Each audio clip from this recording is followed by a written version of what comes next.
Yo guys, what is good? It's your boy Jamong here, back again with another video.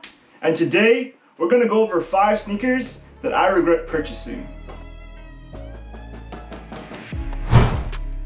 So over the years, I bought a lot of sneakers. Now the sneakers that I have currently are just the shoes that I have now. I've definitely bought a lot of sneakers and sold them for different reasons. You know, probably the biggest reason why I ended up selling these sneakers is probably because I outgrew them. I couldn't make them work. They were really ugly. But in this video, I'm gonna be talking about 5 sneakers that I just hated and I regretted purchasing with a passion. So with that being said, let's hop into it. All right, so the first sneaker on this list is one of the first ones I bought when I got into sneaker collecting, and that is the Yeezy Calabasas Power Phases. You know, at the time, I think it was around like 2018, 2019, I saw a lot of people rocking these. The gray colorway was really nice to me, and honestly, I still think it's a really nice sneaker. However, when I first bought them, I was still getting familiar with the sneaker market, and I didn't really know how StockX worked, so I overpaid for these. Again, these sneakers are really nice, and when I got them in the mail, I was so excited. However, when I put them on feet, they just looked really weird. I think some of you guys understand that these sneakers are very similar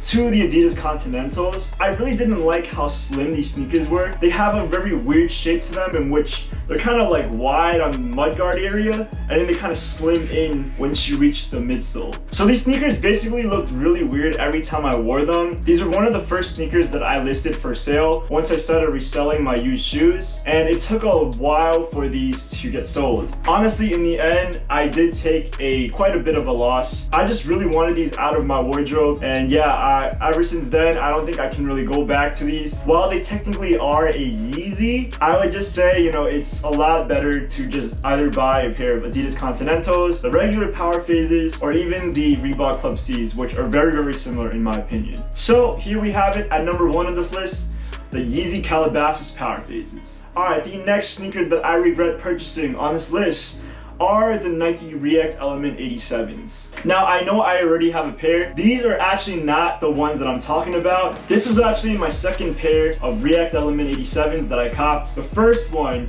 is the one that I regret buying. Now, it was during the time where I had a summer part-time job. I was making money, and I just really wanted those sneakers. However, they're going for about, you know, like $400, $500. So I did not want to pay that price. Instead, I was looking for a pair of used ones. So I was checking Grails, and then I found this pair. Now, this pair was extremely beat, and the worst part is that I paid about like $200 for them, which was not worth the price of this pair in such a bad condition. Now, I'm gonna use this pair to show you guys how bad the other pair was. Now, the mudguard was ripped. Now, the soles, even though this one is already kind of yellowing, the other pair was extremely yellow. Just the entire shoe was very old. I could tell that someone definitely wore them as their beaters, and for the fact that I bought them as a pair that I wanted to rock was just not a great choice. You know, every time I put them on my feet, I kind of felt like I wasn't really rocking something that I liked because of how used and disgusting they were. So in the end, like my Power Phases and pretty much all the other shoes that I regret buying, I listed them on Grailed. Again, I took a huge loss. I just really wanted to get rid of them and gain enough money to buy another pair. So coming up at number 2 on this list,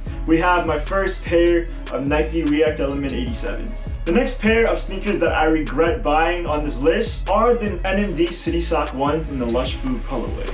Now, at the time of buying these, I really wanted to own a pair of Balenciaga Speed Trainers, but I did not have enough money to afford, you know, an $800, $700 pair of sneakers. So as an alternative, I found the NMD City Socks. Now, I bought the NMD City Socks used from GOAT, but in my opinion, I think I got a really good deal for them. But when I got them in the mail and, you know, I wore them for a couple of times, they felt nice, don't get me wrong. But the first reason why I just wasn't feeling them was because they weren't the Balenciagas. Now, I can tell that the Balenciaga Speed Trainers are made with really good materials versus the NMDs are just really cheap. And then the second reason is because I could feel the sock lining on the NMDs just really stretched out. I can tell that the guy that wore them before me just had really big feet and kind of stretched out the shoe in ways that I didn't like. So in the end, they didn't really look how I wanted them to look on my feet. And third of all, I just really do not like NMDs. This is the third pair that I've owned, and every single pair of NMDs that I've had, I just outgrew them. I did not like them. I don't know, there's something about the NMDs that are just oversaturated.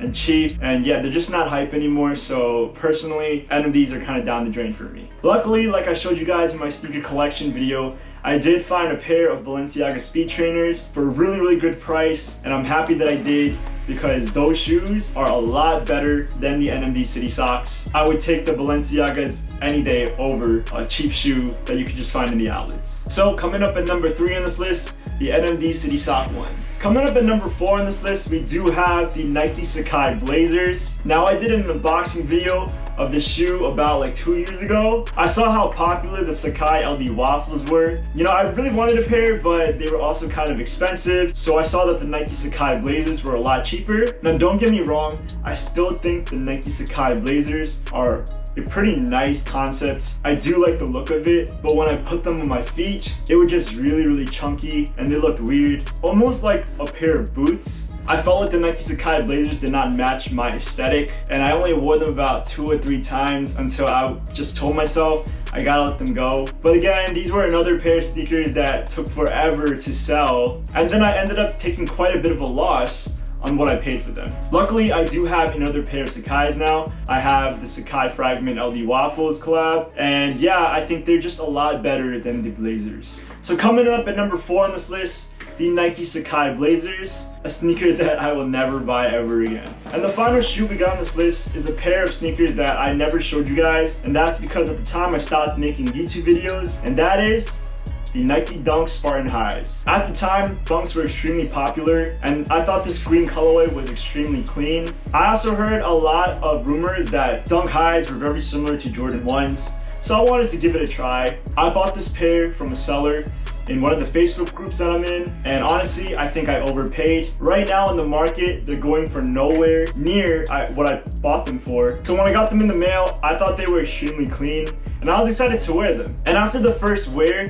they ended up creasing really bad. I just think that the quality on this pair of Dunks was extremely cheap and really not worth the money in the end. So like I said before, a lot of people compared them to Jordan 1s, but I'm gonna take this pair of Jordan 1s to kind of compare. As you guys can see, the toe box area is a lot more pointier on the Jordan 1s, whereas compared to the Dunk Highs, they're just really curved around the toes, and honestly, I wasn't a fan of that. Basically, in the end, while I heard a lot of rumors saying that they were similar to the Jordan 1s, I ended up picking out a lot more differences that I just did not like about the Nike Dunks. And like I said, the Nike Dunks that are manufactured today are just made with really cheap quality and are not really worth their resale prices. So coming up at number 5 on this list, we have the Nike Dunk Highs in the Spartan Green colorway. There we have it, guys. Those are 5 sneakers that I just regret purchasing. Now, all these sneakers seemed really nice when I first saw them. Just when I got them in the mail, they just did not live up to expectations. Some of these shoes did not fit right, whereas other ones had just really poor quality. So I guess my advice to you guys is just to be smart with buying shoes. Do your research and make sure that you do not overpay when it comes to buying shoes for resale. Now, I would like to hear from you guys in the comments down below. Let me know if there was a sneaker that you ever had that you just regretted purchasing. And if you liked the video, please give it a big thumbs up. And if you guys want to hear more from me, smash the subscribe button. With all that being said, these are 5 sneakers that I regret purchasing with a passion. And I will see you guys in the next video. Peace.